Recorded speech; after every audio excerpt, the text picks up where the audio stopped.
Salut à tous, je vous présente rapidement aujourd'hui ce modèle Zenith Respirator Luxe AFP, un modèle des années 70 qui, si je ne me trompe pas ici, est de 73 pour être précis. Tout d'abord, un petit mot sur ce nom Respirator. Donc, ce qu'il faut savoir, c'est que dans les années 60 et 70, les montres qui n'étaient pas rondes, donc comme par exemple ici une montre carrée, ils avaient beaucoup de peine à les faire étanches. Et donc ici, Zenith a essayé d'apporter sa réponse à cette problématique d'étanchéité avec une boîte qui est donc faite en deux parties. Et la partie du haut avec le verre et la partie du haut qui vient s'appuyer sur le fond ici. Et entre les deux, il y a un gros joint qui vient faire l'étanchéité. Alors ce qu'il faut savoir, c'est que ce type de boîte est censé être de plus en plus étanche, plus il y a de pression d'eau qui appuie sur la boîte. Donc, en imaginant qu'on irait plonger en profondeur avec cette montre, ce qui aujourd'hui serait probablement une très mauvaise idée, plus on irait profond, plus on aurait d'étanchéité. Mais ces montres sont paradoxalement réputées pour être très peu étanches. Donc si par exemple on va se laver les mains, on passe la montre sous l'eau, eh ben, on n'a aucune pression extérieure sur la boîte. Et à ce moment-là, ces montres elles sont réputées pour prendre l'eau. Donc Respirator, effectivement, ça fait un petit peu sourire comme nom, sachant que ces montres sont réputées pour prendre l'eau. Si on regarde un petit peu le mouvement ici, on a un mouvement qui s'appelle le 405. À l'époque, il faut savoir que dans les années 70, Zenith était en co-entreprise ou joint venture, comme disent les anglophones, avec Movado. Et ici, le mouvement 405, c'est un mouvement d'origine Movado, qui est quand même un joli mouvement. J'aurais préféré que ce soit un mouvement purement Zenith, mais ce mouvement est quand même bien réputé et c'est quand même un mouvement à haute fréquence, d'où le AF/P qu'on peut lire au bas du cadran.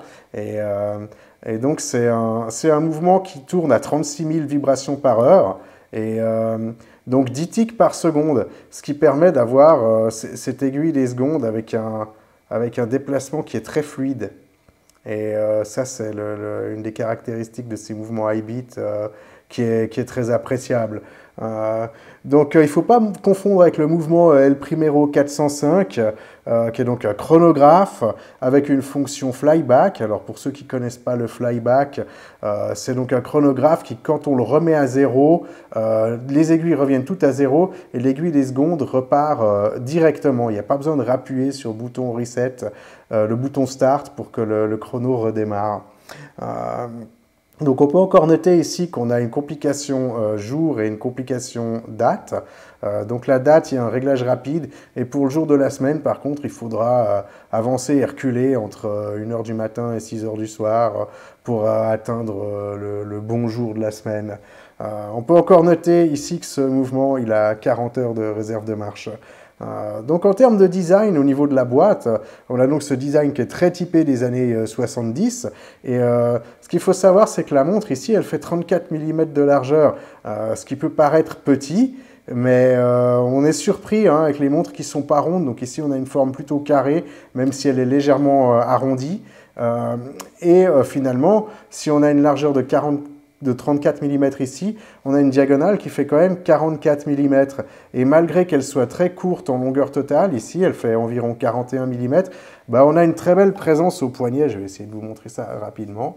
Alors, on a quand même une belle présence au poignet. Ici, moi, mon poignet il fait 18 cm, donc on peut qualifier ça de poignet relativement moyen. Et elle a vraiment une belle présence, je trouve. Et pour moi, c'est un de mes petits trucs. Quand on voit 34 mm, il y a beaucoup de gens qui disent « Ah oui, mais moi, je ne veux pas porter du 34 mm, c'est trop petit. » Mais ce qu'il faut savoir, c'est qu'avec ces boîtes qui sont de type coussin ou de type carré, pas ronde, et ben souvent on a quand même une plus belle présence au poignet qu'avec une montre ronde. Et il y a encore un détail qui a toute son importance ici, c'est que finalement si on regarde le ratio entre la boîte et le cadran, on a un ratio qui est presque de 1, c'est-à-dire que le tour de la boîte ici il est très fin et finalement on a une surface de cadran qui est grande. Par rapport à ces 34 mm, ce qui participe à la belle présence de ce modèle, à mon avis. Donc, on peut encore noter quelque chose d'intéressant ici au niveau du cadran, donc avec ces index assez simples, des petites boules de tritium au bout des index, et un petit peu de tritium aussi sur les aiguilles ici, qui a une jolie patine crème. Mais ce qu'on remarque surtout sur ce cadran, c'est qu'il n'est pas plat et il a ces 4 facettes ici, et on voit avec les jeux de lumière. Donc on a 2 facettes, donc en haut à gauche, en bas à droite, qui sont en brossage horizontal, et les 2 autres sont en brossage vertical. Ce qui fait qu'on a beaucoup de jeux de lumière qui sont assez intéressants avec cette montre. Et si on la regarde complètement à plat, comme ça, ben là on a l'impression qu'on a un cadran plutôt plat.